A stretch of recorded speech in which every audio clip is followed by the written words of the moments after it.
Now let us turn to Mark. So if you remember, just last week we left and Jesus was asking them, who do you say that I am, right? So he's turned over his ministry to the people who have been following him. And they still didn't get it. So here we are. They went on from there and passed through Galilee. He did not want anyone to know it, though, for he was teaching his disciples, saying to them, the Son of Man is to be betrayed into the hands of humans, and they will kill him. And 3 days after being killed, he will be raised again. But they didn't understand what he was saying, and they were afraid to ask him about it.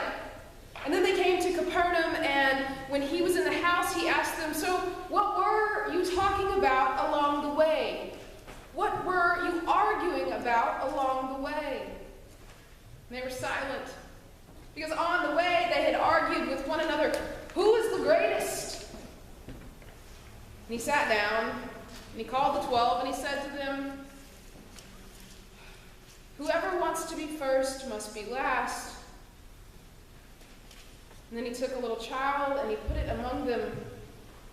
And taking the child in his arms, he said to them, whoever welcomes one such child in the name of me welcomes me, and whoever welcomes me welcomes not me, the one who sent me.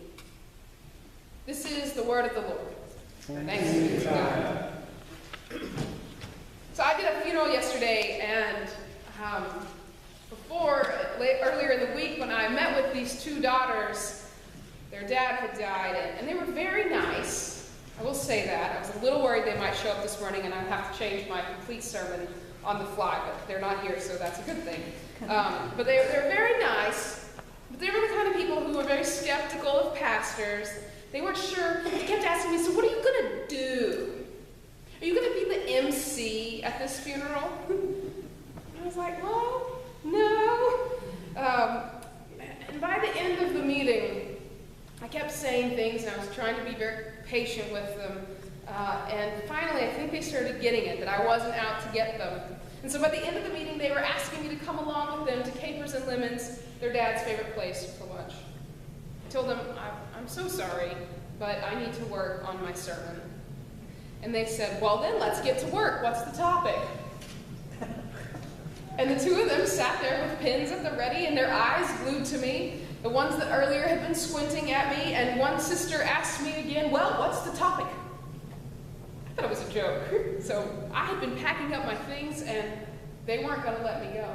And so I just sat there, and I was like, well, that was just a polite excuse to not go to lunch with you. But okay. So I didn't say that, of course.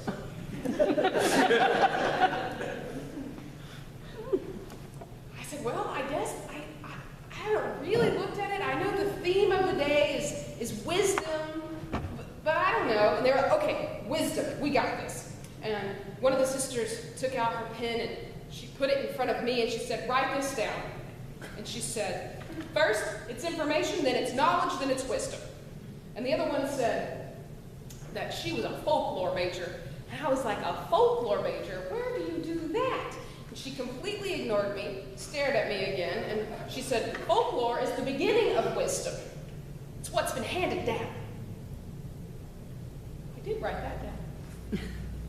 That's good. And then I thought, well, most of what they've had to say has nothing to do with Mark. After all, they claim to be universal Unitarians. But I was too scared to move. So I kept listening. And at the end of all of their wisdom given to me, the other sister said, well, really, you just need to start asking the right questions. Nailed it. Now that I can work with. There are lots of questions we need to ask in this text. There are a few holes. We don't quite get a clear picture of what's happening. You jump around from here's what's being told to the disciples, and then they're arguing about who's the greatest, and then, about what about the children? And you just need to more questions. And there is some folklore, some midrash, which is a Jewish word for kind of making up parts in between the parts that we don't know, when Jesus says, so what are you talking about anyway? That he knows exactly what they're talking about. And yeah, the text says that they're arguing about who the greatest, who the wisest disciple is. But perhaps what they're arguing about isn't necessarily who gets to be best, but who has to be best. This is a little nerve-wracking. Our Jesus says he's going to die. Is he nuts?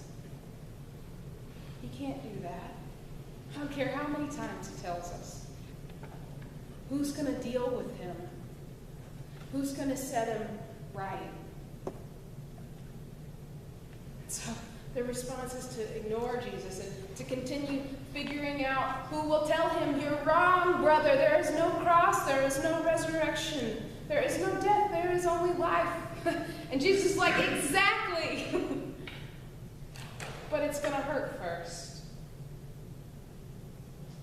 The information Jesus gave them had not yet become knowledge. And it certainly hadn't become wisdom for them yet. So they tried to find ways around it. At least that's what we can guess, right? That's in one of our questions. And Jesus doesn't wait for them to answer. Jesus already knows that they've been fighting over who's the most informed, who's the wisest disciple, and he's had enough.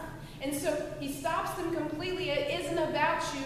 And he takes a child. This child may have been with them, may have been the child of one of the mothers who was also following Jesus, or maybe this child was of the town that they were headed into. We don't know, but we do know that Jesus took a child who was completely unlike them and placed her or him in the midst of all of these informative rabbis.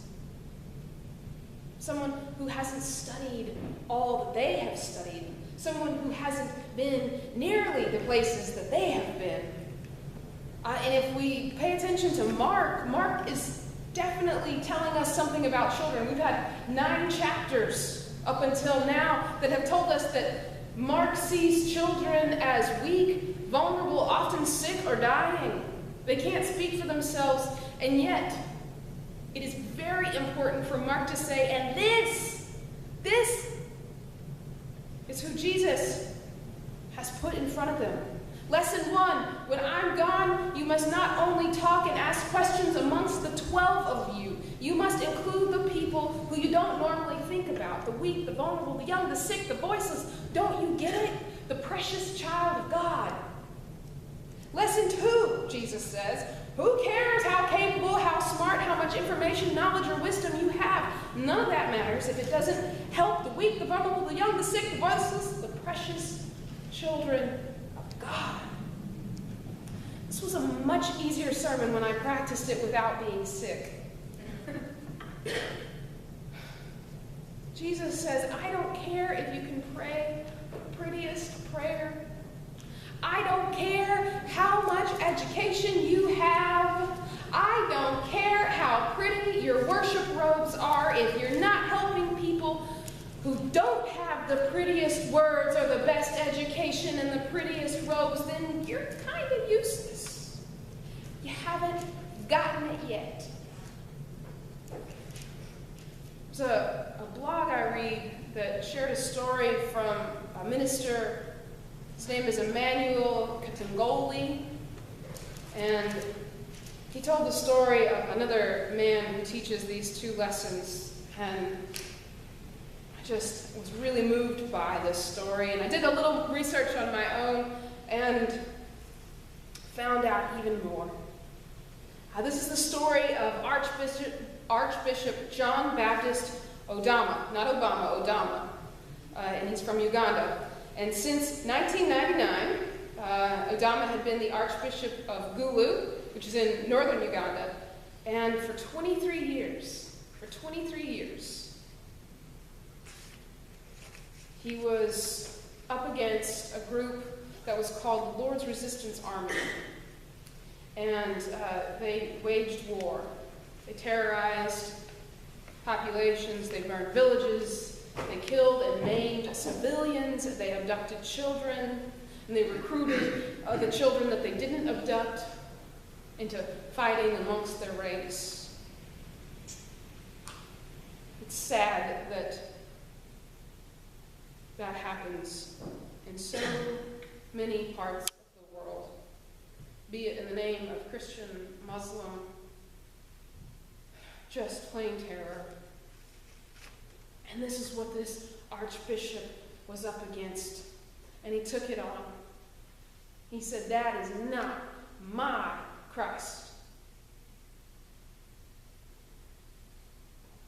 So at the height of this insurgency, Odama becomes installed. And at the installation, everyone knows that this is a big deal. This is huge. The archbishop has a lot of power. And so at this installation, he is given these symbols of power. And people really do think that this guy is better than them because of his position. He's given a mitre and a staff and a pallium and a crown and fabulous flowing robes. And dignitaries are present, the papal representative, the president of Uganda, other bishops and ministers, and this is serious stuff, right? And at his installation, at the end, he took off his robes, and he placed his crown aside, and he put his mitre on the ground, and he took a child from the back who wasn't nearly as important as the president of Uganda and the dignitaries and the papal representatives. And he pulled this kind of dirty child forward, and he said, "Do you like war?" The child said, "Oh." And then he asked the child, "Do you like peace?" And the child said, "Yes." And everybody talked about the child's smile. And then, still holding the child in his arms, he turned to the congregation and he said, "This child, not this, this child has defined for us our ministry. And I commit myself to work for the future that this child has defined, to eliminate war, to build peace for the sake of this child, so that the full humanity of children just like this might grow and flourish." Not everybody liked him after this. They wondered what they had just done. But this commitment that he kept pursuing, this commitment led him to build coalitions with other leaders, and he reached out beside the Catholic community, and he pulled all sorts of people in instead of pushing people out. And he didn't just put powerful adults together. No, he went out and he said, "We're not just doing this in a vacuum. We're doing this for real." And so he got the children and he said, "Where are you sleeping tonight?" And for 4 nights, Archbishop Odama, together with a few other brave religious leaders, slept out on the street with the children. And this became a ritual. The Archbishop began to call the children Ngini Ngini, which is a Lao term for the tiny ants that are almost invisible that run around on their country. And it had become a term of endearment. Yet it was a name for the weak, vulnerable, the young, the sick, the voiceless, the invisible, the precious children of God. And he got to be, the children were a little scared of him at first. Why is this person paying any attention to me? But then they would see his car, and they would run over to him, and they would want to be a part of him. They would pull him by his robes, and they would ask him to sit down with them, and they would share what they had. And then he would sing Amazing Grace with them. And he said at some point he realized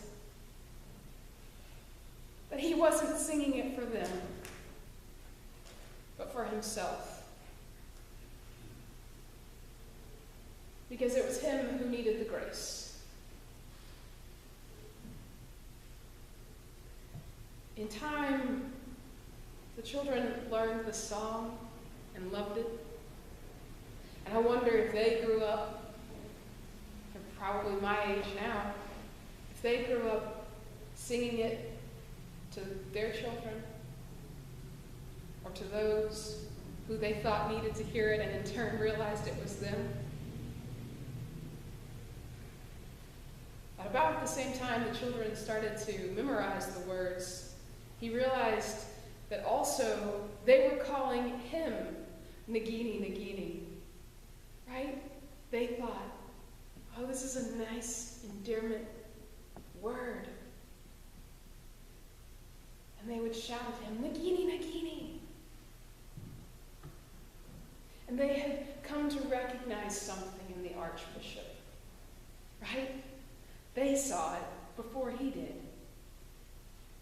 This mighty, strong, powerful man with a mitre and a crown and robes and an installation and dignitaries and presidents was also a weak, vulnerable, sometimes invisible, precious child of God.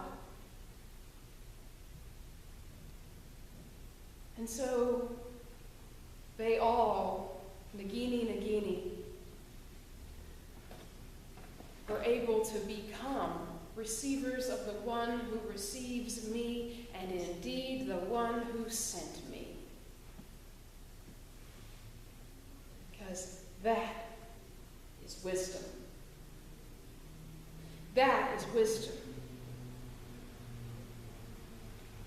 Information, knowledge, wisdom. Wouldn't it be nice? Wouldn't it be nice to stop having meaningless fights with trolls or family members or old high school friends about who is the greatest amongst us, and instead reach out to one another and say, Ngini Ngini, I see you. I will receive you if you will receive me.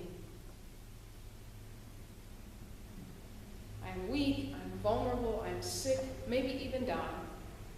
And that's what makes us precious children of God. Wouldn't it be nice if we didn't need to be the biggest, the best, the most important, the dignitary, the president, the mitre, the crown?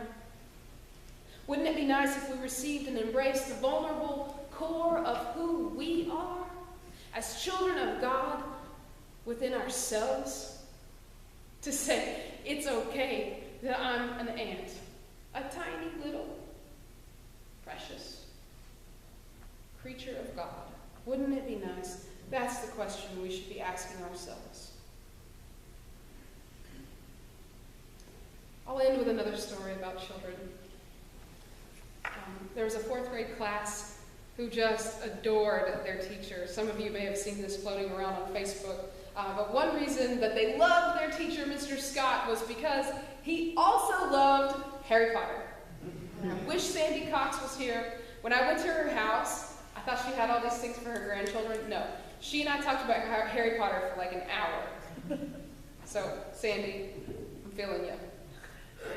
So one day the class threw him a surprise party, and they made him close his eyes. And he knew it was going to be a Harry Potter themed party.